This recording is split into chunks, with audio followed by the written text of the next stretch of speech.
નમસ્કાર વિદ્યાર્થી મિત્રો, સ્વાગત છે આપણી YouTube channel my dear student with જિજ્ઞાસા. આપણે ધોરણ 12 અર્થશાસ્ત્ર પ્રકરણ નંબર 2 વૃદ્ધિ અને વિકાસના નિર્દેશકોનો અભ્યાસ કરી રહ્યા હતા. અગાઉના લેક્ચરની અંદર આપણે વૃદ્ધિ કોને કહેવાય, વિકાસ કોને કહેવાય અને પરિમાણાત્મક સાધનો શા માટે એને કહેવામાં આવે છે, બીજા વિશ્વયુદ્ધ પછી શા માટે નાણું કેન્દ્ર સ્થાને આવ્યું અને બધા જ દેશો આર્થિક વૃદ્ધિ અને આર્થિક વિકાસની પાછળ લાગ્યા.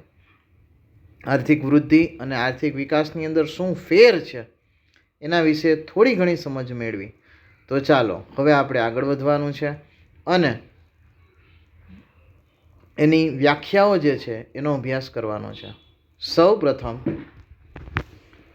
હેન્સને આપેલી વ્યાખ્યા જો જોઈએ આપણે તો હેન્સન એવું કહે છે કે આર્થિક વૃદ્ધિ એટલે રાષ્ટ્રીય આવકનો વૃદ્ધિ દર અથવા વસ્તુ અને સેવાઓના કુલ ઉત્પાદન પ્રમાણ જે છે, ઉત્પાદન પ્રમાણમાં થતો વધારો. તો અહીંયા આપણે જો ખાસ જોવા જઈએ તો આપણને જે કીધેલું છે શું છે, આર્થિક વૃદ્ધિ. વૃદ્ધિ ક્યારે થાય તો પહેલું તો રાષ્ટ્રીય આવકનો વૃદ્ધિ દર, કે રાષ્ટ્રીય આવકની અંદર વધારો થતો હોય અથવા વસ્તુ અને સેવાનું કુલ ઉત્પાદનનું પ્રમાણ જે છે એમાં વધારો થતો હોય. જો તમે આ જ વસ્તુને ફેરવીને વિચારશો ને તો તમને જે કહેવામાં માગે છે કે કાં તો રાષ્ટ્રીય આવકનો દર વધે, આવક વધે. આવક ક્યારે વધે? જો ઉત્પાદન વધે. તો ઉત્પાદન ક્યારે વધે? જો એની માંગ વધે અથવા તો આપણે એને નિકાસ કરતા હોઈએ તો. એટલે કે હેન્સનના મતે રાષ્ટ્રીય આવકનો વૃદ્ધિ દર એટલે કે વસ્તુ અને સેવાના કુલ ઉત્પાદનના પ્રમાણમાં થતો વધારો. એ જ રીતે આપણને બીજા અર્થશાસ્ત્રી એટલે કે સાયમન કુઝનેટ્સ એવું કહે છે કે પ્રજાને વધુને વધુ વૈવિધ્યપૂર્ણ આર્થિક વસ્તુઓનો પુરવઠો પૂરી પાડવાની દેશની શક્તિમાં લાંબા ગાળા માટે થતો વધારો જેને આર્થિક વૃદ્ધિ કહે છે. પ્રજાને વધુને વધુ વૈવિધ્યપૂર્ણ આર્થિક વસ્તુઓ, તમે એક વસ્તુ લેવા જાઓ બરાબર, તો એની જુદી જુદી ઘણી બધી પ્રોડક્ટ મળે છે. ફોર એક્ઝામ્પલ, તમે એક સામાન્ય વસ્તુ કે આપણે સવારે ઉઠીને નાહીએ તો એક સાબુનો ઉપયોગ કરીએ છીએ. જો એ સોપ પણ લખવામાં આવે ને તો એની પણ કેટલી બધી વેરાયટીઓ આપણને માર્કેટમાં જોવા મળે છે. સવારે ઉઠતા આવે પેલું કામકાજ બ્રશ કરવાનું હોય તો એના માટે બ્રશના એટલી બધી વેરાયટી, પેસ્ટની એટલી બધી વેરાયટી. તો અહીંયા વેરાયટીઓનો ખજાનો હોય છે કે તમે તમારા બજેટની અંદર, ઇવન અત્યારે આપણા માટે ખાસ મહત્ત્વનું સાધન એટલે કે મોબાઈલ, તો મોબાઈલની પણ એટલી બધી વેરાયટી કે પ્રજાને વધુ ને વધુ વૈવિધ્યપૂર્ણ એટલે કે જુદી જુદી આર્થિક ચીજવસ્તુનો પુરવઠો પૂરો પાડવાની શક્તિ જે છે એમાં લાંબા ગાળા માટે જે વધારો થાય છે એ વધારાને શું કહેવામાં આવે છે? આર્થિક વૃદ્ધિ કહેવામાં આવે છે. આર્થિક વૃદ્ધિની મર્યાદાઓ, કે આર્થિક વૃદ્ધિની અંદર કઈ કઈ મર્યાદાઓ છે કે આર્થિક વૃદ્ધિમાં માત્ર પરિમાણાત્મક પરિવર્તનો જ ધ્યાનમાં લેવાય છે. એટલે કે જે દેખાય છે, આપણે કદાચ જો કે બીસી જોતા હોય તો હમણાં અગાઉ જે કર્મવીર આવેલા હતા એણે કીધું હતું કે માણસ જે છે આજના સમયમાં જીડીપીની પાછળ દોડે છે, ગ્રોસ ડોમેસ્ટિક પ્રોડક્ટ છે, આપણે ભણી ગયા છીએ. પરંતુ ગ્રોસ એન્વાયરમેન્ટ પ્રોડક્ટ એટલે કે જીઈપીની પાછળ દોડતો નથી. હવે જો એની પાછળ નહીં દોડે તો એના કહેવા પ્રમાણે ટૂંક સમયની અંદર હિમાલય જે છે એ ખતમ થઈ જશે. નહીં તો આપણે વર્ષોથી સાંભળતા આવીએ છીએ કે જેનું નામ છે બીજું ગ્લોબલ વોર્મિંગ. અને અત્યારે માણસ જે છે ને ખાસ કરીને આપણું કેપિટલ એમ કહેવાય કે ત્યાં લેવા માટે સ્વચ્છ હવા પણ નથી. હવે વિચાર કરો, ભગવાને જે એવી હવા બનાવેલી છે કે જેના વગર આપણે જીવી શકીએ એમ નથી, ત્યાં આપણા જ રાજધાનીની અંદર, ભારત દેશની રાજધાનીની અંદર એ હવા આપણે લઈ શકીએ એવી હાલતમાં છે નહીં. તો અહીંયા જો જોવા જઈએ આપણે તો આપણે ફક્ત શું કરીએ છીએ કે પ્રોડક્શન વધારીએ છીએ, એની સામે જે આપણને નુકસાન થાય છે, પર્યાવરણનું નુકસાન, એના વિશે આપણે કોઈ જ પ્રકારનું ધ્યાન દેતા નથી. બીજું આપ્યું છે કે આર્થિક વૃદ્ધિમાં રાષ્ટ્રીય આવક અને માથાદીઠ આવક વધે છે પણ સંસ્થાકીય અને મનોવૈજ્ઞાનિક વલણો યથાવત રહે છે. આર્થિક વૃદ્ધિમાં શું થાય છે કે ફક્ત તમારી ઇન્કમ વધવી જોઈએ, એટલે કે રાષ્ટ્રીય આવકમાં વધારો થાય છે, માથાદીઠ આવક વધે છે, પણ સંસ્થાકીય અને મનોવૈજ્ઞાનિક વલણો એટલે કે એ જે માણસ પહેલાંથી જે વસ્તુ વારે ટેવાઈ ગયેલા છે એની અંદર કોઈ પણ પ્રકારનો ફેરફાર થતો નથી. ત્રીજું છે આર્થિક વૃદ્ધિનો ખ્યાલ મર્યાદિત છે. તે માત્ર ઉત્પાદનમાં થતો વધારો અને વધારાનું પ્રમાણ દર્શાવે છે.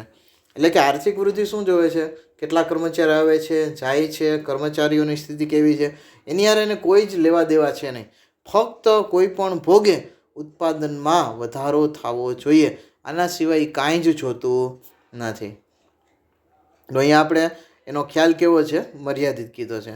ને ચોથું, લોકોનું કલ્યાણ તેમજ તેમાં થતા ફેરફારો જાણવા માટે આર્થિક વૃદ્ધિનો ખ્યાલ બહુ ઉપયોગી બનતો નથી. કારણ કે હમણાં જ આપણે ઉપરના પોઈન્ટમાં કીધું કે ભાઈ ગમે એમ કરો પણ ઉત્પાદન વધવું જોઈએ. જેવી રીતે ચીનની દિવાલ, જેને આંસુઓની દિવાલ કહેવામાં આવે છે, બરાબર, માણસ કામ કરતો કરતો બચારો કદાચ મરી જાય ને તો એને નીચે દાટી દેવામાં આવતો, એમ કહેવાતું.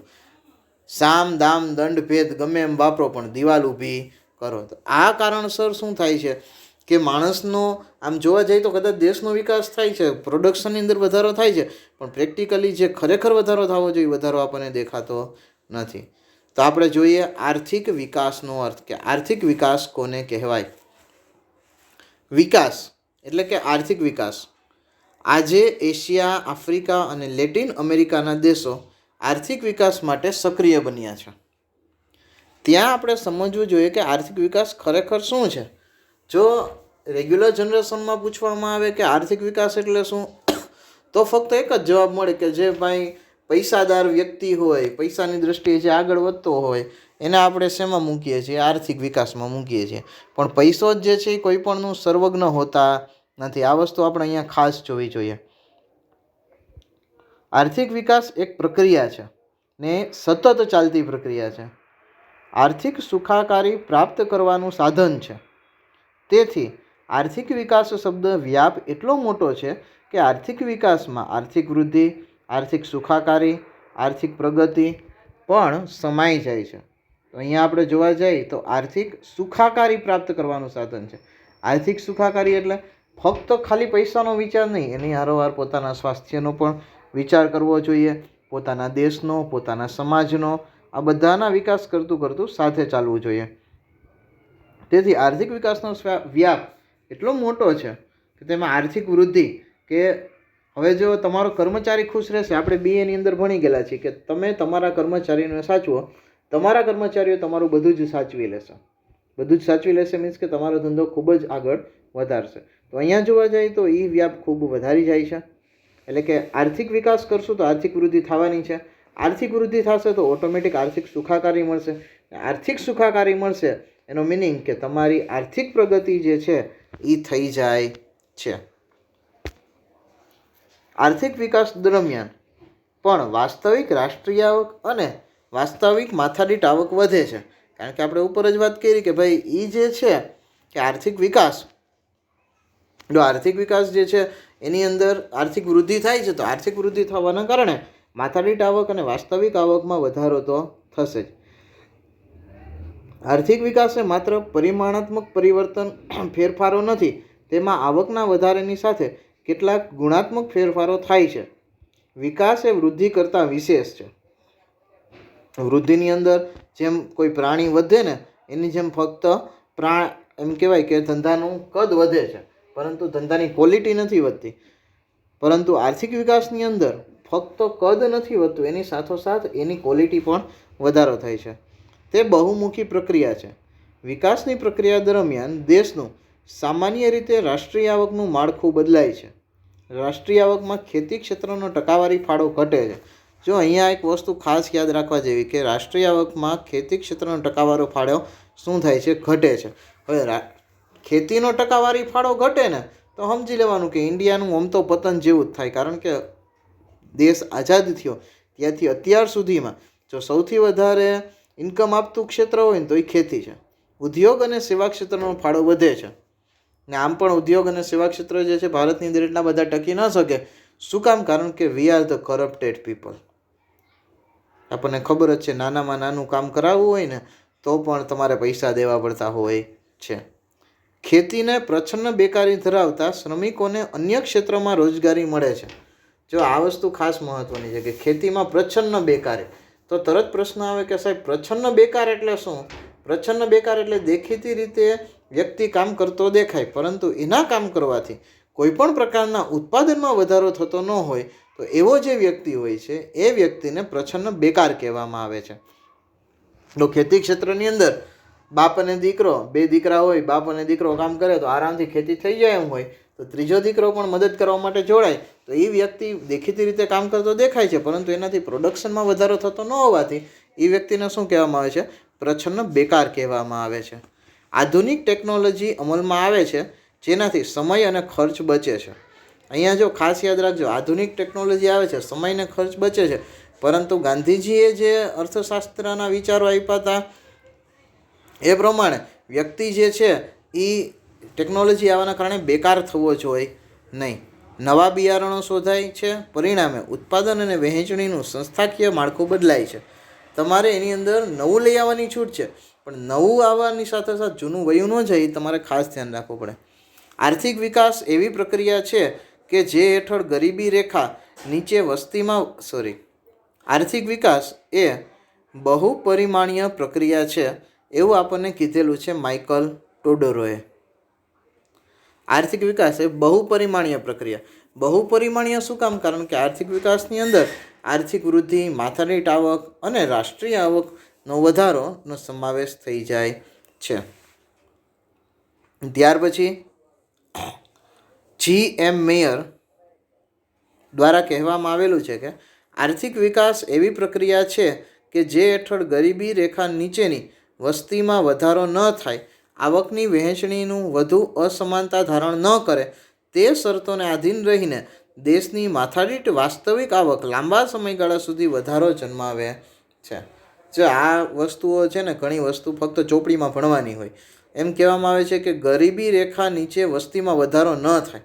હવે તમે જોવા જાઓ ને તો મોટા ભાગે ગરીબી રેખા હેઠળ જીવતા વ્યક્તિ હોય ને એની જ વસ્તીમાં વધારો હોય. ઓલા લોકોની વસ્તીમાં વધારો હોતો નથી, કારણ કે they are the educated people.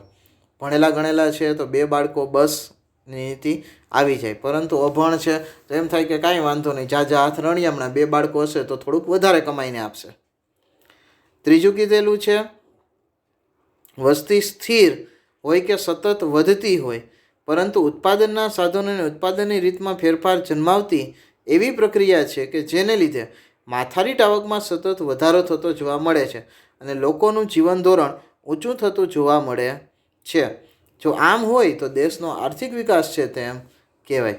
કે વસ્તી વધે એની યારે કોઈ જ વાંધો નથી, પરંતુ વસ્તી વધવાની સાથોસાથ જે તે વ્યક્તિઓ જે છે એની આવકની અંદર પણ શું થવો જોઈએ? કન્ટિન્યુ વધારો થવો જોઈએ.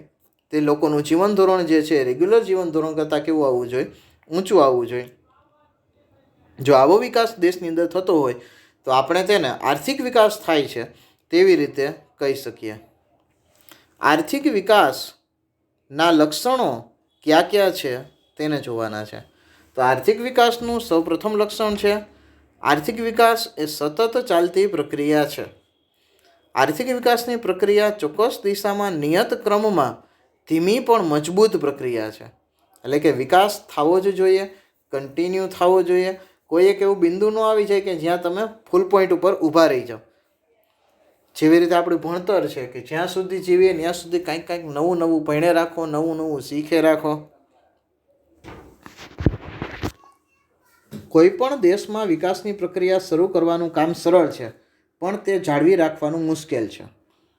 આપણે ગુજરાતીમાં કહેવત છે ને, આરંભે સુરા, એના જેવું કામકાજ હોય કે કોઈ પણ દેશ છે એની અંદર પ્રક્રિયા શરૂ કરવી ખૂબ સરળ છે, પરંતુ એ જ વિકાસને કન્ટિન્યુ જાળવી રાખવો જે છે એ ખૂબ જ અઘરો પડતો હોય છે.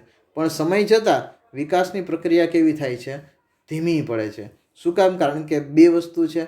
પહેલી વસ્તુ તો મોરલ સપોર્ટ ન હોય, અથવા તો આરંભે સુરા જેવું કામકાજ હોય તો વિકાસની પ્રક્રિયા ધીમી પડે, અથવા તો થોડોક વિકાસ થઈ જાય પછી એમ થાય કે ઓહ, આપણે તો ઘણું આગળ નીકળી ગયા છીએ. તો આના કારણે પણ વિકાસની પ્રક્રિયા કેવી પડતી હોય છે? ધીમી પડતી હોય છે. બીજું આપ્યું છે પરિમાણાત્મક અને ગુણાત્મક પરિવર્તન થાય છે. કે આર્થિક વિકાસમાં ઉત્પાદનમાં વધારો એટલે પરિમાણાત્મક, એટલે કે ઉત્પાદન વધે, બરાબર, એટલે આવક અને વૃદ્ધિ ઓટોમેટિક વધવાની છે, એટલે પરિમાણાત્મક. અને સંશોધનો દ્વારા વસ્તુની ગુણવત્તામાં સુધારો જેવા ગુણાત્મક પરિવર્તનો પણ થાય છે. આપણે પહેલાં જ વાત કરી કે આર્થિક વિકાસની અંદર ફક્ત ઉત્પાદન વધારવું એની એનો સંબંધ નથી, એની સાથોસાથ એની અંદર જે ગુણાત્મક પરિવર્તનો છે એ પરિવર્તનો પણ રેગ્યુલર થવા જોઈએ, પરંતુ ગુણાત્મક પરિવર્તનો વધારે થાય છે. અત્યારે માણસની સૌથી મોટી માંગ એ જ છે કે ભાઈ 5 રૂપિયા વધારે લેવા હોય તો લેજો, પરંતુ અમને ક્વોલિટીવાળી વસ્તુ જોશે. ત્યાર પછીનું લક્ષણ આવે છે માંગમાં પરિવર્તન આવે છે, કે વિકાસ થવાથી લોકોની આવક વધે છે, રુચિ બદલાય છે, પરિણામે માંગ બદલાય છે. એક સિમ્પલ વસ્તુ, તમારી આવક 20,000 રૂપિયા હોય તો તમને 2 પૈડાવાળું સ્કૂટર જે છે એ ખૂબ ગમશે, તમે નવું રેન્જનું એક સ્કૂટર લેશો. પરંતુ તમારી આવક 20,000માંથી 40,000 થઈ જાય તો પછી તમને સ્કૂટર ગમતું બંધ થઈ જશે, તમને કાર ગમવા મળશે. શા માટે? કારણ કે તમારી આવક વધારે થઈ, તમારી ખર્ચવાની વૃત્તિ કેવી છે? વધારે છે માટે. એટલે કે જો તમારી આવક વધે, જો આર્થિક વિકાસ થાય, તો આર્થિક વિકાસની અંદર માંગ જે છે એનું સ્વરૂપ જે કેવું થતું હોય છે? પરિવર્તન પામતું હોય છે, બદલાય છે. વિકાસની શરૂઆતના તબક્કામાં પ્રાથમિક વસ્તુની માંગ ઝડપી વધે છે. એટલે કે જે વસ્તુ રેગ્યુલર બધાય વાપરતા હોય એવી વસ્તુ દરેકને લેવાની ઈચ્છા થાય છે. અને ત્યારબાદ હવે પૈસા વધારે જ છે તો શું વધે? મોજ શોખ અને સુખ સગવડ. આજ દી સુધી આપણે ઘરની અંદર એસી ન ખાવું હોય તો વિચાર કરતા હતા, પરંતુ હવે જે છે આ ધીમે ધીમે કોમન થવા મળશે. શું કામ? કારણ કે મોજ શોખની વસ્તુ છે, ઓલાએ ન ખાવું છે તો મારે ન ખાવું છે. એનામાં પોતાનામાં બુદ્ધિ નથી કે ભાઈ એના ઘરમાં હવા ઉજાસ નથી તો હેરાનગતિ થાય, તમારા ઘરમાં તો પૂરતો હવા ઉજાસ છે. પર એ માણસ વિચારશે નહીં. અને પછી શું છે? સુખ સગવડ વસ્તુની માંગ વધે છે.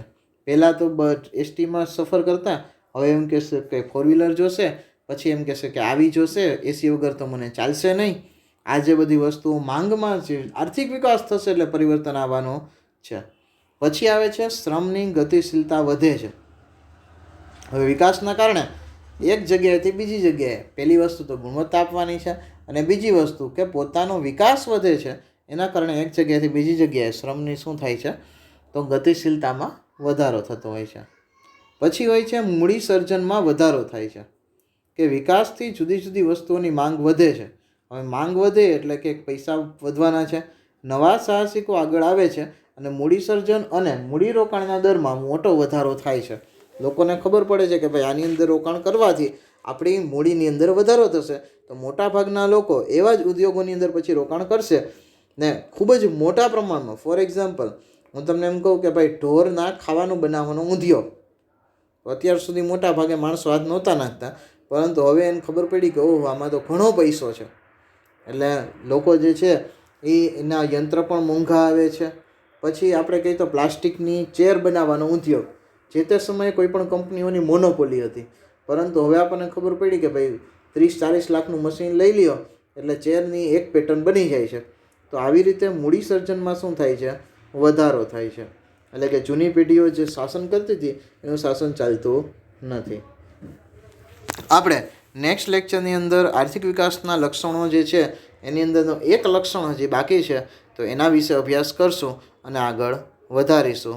આશા રાખીશ કે આજનો લેક્ચર આપને સમજાણો હશે. ધન્યવાદ.